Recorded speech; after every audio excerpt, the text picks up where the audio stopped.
Hi, this is Jeffrey Kerr Financial Group. Today is Monday, July 7, 2025. Back after the long weekend. I hope everyone enjoyed it, but also, recognizing and trying to keep our thoughts and prayers with the victims and the families of the tragedy in Texas. Very sad. Again, try to remember them and think of them as we can. Looking at the markets. The topic for today really is, why is the stock market up so much? And I'll get to that in a second, but looking at, last week we closed at record highs going into the 4th of July holiday. And so why is it that the markets are doing so well? I got some thoughts on that, but here's one statistic that I think is remarkable. Is that on the NASDAQ 100, which is the top 100 stocks of the NASDAQ, and it's represented by the ETF, which is the QQQ symbol, 3 Qs. So if you bought the QQQ or the NASDAQ 100 on every down day, you would be up around 32% for the year.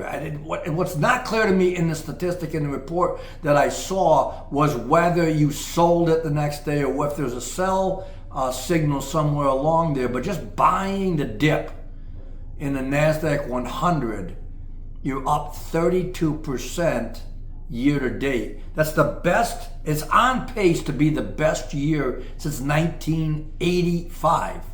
Which again is remarkable because that is greater than the dot-com bubble and some of the other rallies and bull market moves in NASDAQ in the last 40 years.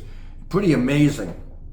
And the other part of that is the NASDAQ is down 51 out of the 124 trading days so far this year.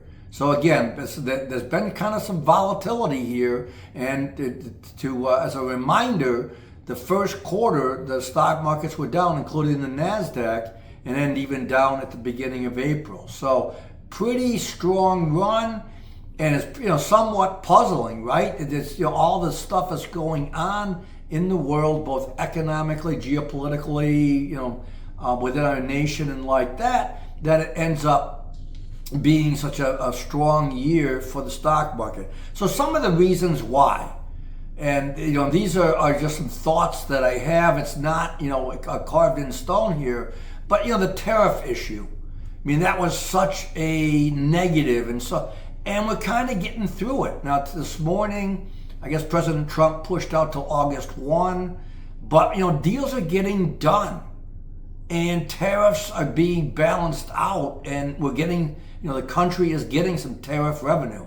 And go back to last Wednesday's video where I give, a couple of examples where the exporting country, Japan and China in this instance, which are big partners, they were taking on a lot of the increased costs in order to be competitive in the U.S. market.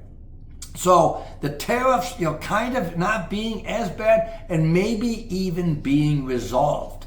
That could be one reason, for the stock market.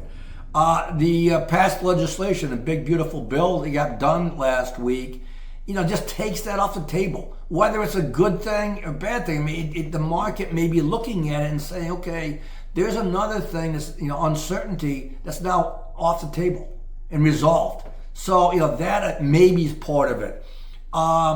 Peace breaking out and some of the things that are going on in terms, of geopolitical and trying to bring parties together and those developments, again, taking some uncertainty and some unknowns off the table. And then finally, maybe the economy is doing better than expected. We'll see earnings start next week. I mean, as looking forward on the calendar, there's not a lot going on this week. Jobless claims and some other things. Next week, we'll end up with the earnings starting, CPI, and then at the end of the month, there is an FOMC meeting. But in any case, going back to the economy, maybe things are doing better. And again, the market is sniffing that out or realizing that, and it's maybe not in the headlines as much as the media is portraying it to be. So that's it for today. Thank you for listening. Please like, subscribe, and share, and also give us any suggestions, questions. We appreciate it. Thank you so much. Goodbye.